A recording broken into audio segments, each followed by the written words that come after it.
नमो भगवते वासुदेवाय नमः। आज हम आप सभी को इस वीडियो में बताएंगे कि किन्नर की उत्पत्ति कैसे हुई, किन्नर कैसे जन्म लिए। जब भगवान शिव के कारण एक राजा को स्त्री और पुरुष दोनों बनकर जीवन बिताना पड़ा। एक पौराणिक कथा के अनुसार प्रजापति नाम के राजा के यहाँ एक पुत्र ने जन्म लिया, जिसका नाम राजा ने ईल रखा। ईल एक दिन अपना शौक पूरा करने शिकार पर निकले।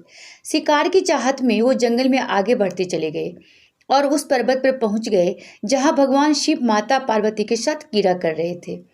क्रीड़ा के दौरान भगवान शिव ने माता पार्वती को खुश करने के लिए खुद को स्त्री बना लिया था। जब भगवान शिव ने स्त्री रूप धारण किया तो उस समय जंगल में मौजूद सभी प्राणी और पेड़ पौधे भी स्त्री बन गए। राजा ईल भी उसी जंगल में मौजूद थे, तो वह भी अचानक स्त्री रूप में परिवर्तित हो गए और उनके साथ आए सारे सैनिक भी। राजा ईल को समझ नहीं आ रहा था कि क्या हो रहा है, वो अचानक से स्त्री कैसे बन गए। उन्हें खुद को इस स्वरूप में देखकर बहुत बुरा लग रहा था। तभी उन्हें पता चला कि भगवान शिव के कारण वो सब स्त्री बन गए हैं। तब राजा ईल और भी ज़्यादा चिंतित हो गए, क्योंकि अब सब कुछ भगवान शिव के हाथों में था। राजा ईल डर गए और डरते डरते भगवान शिव के चरणों में पहुंच गए। उन्होंने भगवान शिव से उन्हें पुरुष से परिवर्तित करने की बहुत प्रार्थना की, लेकिन भगवान शिव ने राजा ईल से कहा कि तुम पुरुषत्व को छोड़कर कोई और वरदान मांग लो, मैं दे दूंगा, लेकिन तुम्हारी ये इच्छा मैं पूरी नहीं कर पाऊंगा। राजा ईल ने दूसरा वरदान मांगने से मना कर दिया और अब वो माता पार्वती को प्रसन्न करने में लग गए।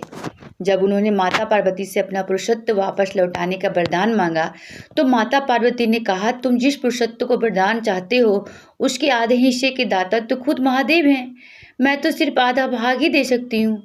लेकिन यदि तुम अपना आधा जीवन स्त्री रूप में और आधा जीवन पुरुष के रूप में व्यतीत कर सकते हो तो मैं अर्धनारीश्वर होने का कारण तुम्हें आधा जीवन स्त्री और आधा जीवन पुरुष के रूप में जीने का वरदान अवश्य दे सकती हूँ। यदि तुम तैयार हो तो मुझे बता दो कि तुम कब स्त्री रूप में और कब पुरुष रूप में रहना चाहते हो। तब राजा ने काफ़ी सोच विचार कर माता पार्वती से कहा, हे माँ, मैं 1 महीने स्त्री के रूप में और 1 महीने पुरुष के रूप में रहना चाहता हूँ। माता पार्वती ने यह आशीर्वाद राजा को ईल को दे दिया, लेकिन उनके सारे सैनिक स्त्री रूप में ही रहे। माता पार्वती ने यह भी कहा कि जब तुम पुरुष के रूप में रहोगे तो तुम्हें अपनी स्त्री का रूप नहीं याद रहेगा, और जब तुम अपने स्त्री रूप में रहोगे तो तुम्हें अपने पुरुष रूप का कुछ याद नहीं रहेगा। इस तरह राजा ईल एक किन्नर के रूप में 1 महीने पुरुष ईल और 1 महीने स्त्री ईला के रूप में रहने लगे। तो मेरे प्यारे दोस्तों, यदि वीडियो अच्छी लगी हो तो वीडियो को लाइक, चैनल को सब्सक्राइब जरूर करें। और ये मुझे सारी जानकारी इंटरनेट से प्राप्त हुई है, इस पर मेरा चैनल कोई दावा नहीं करता है।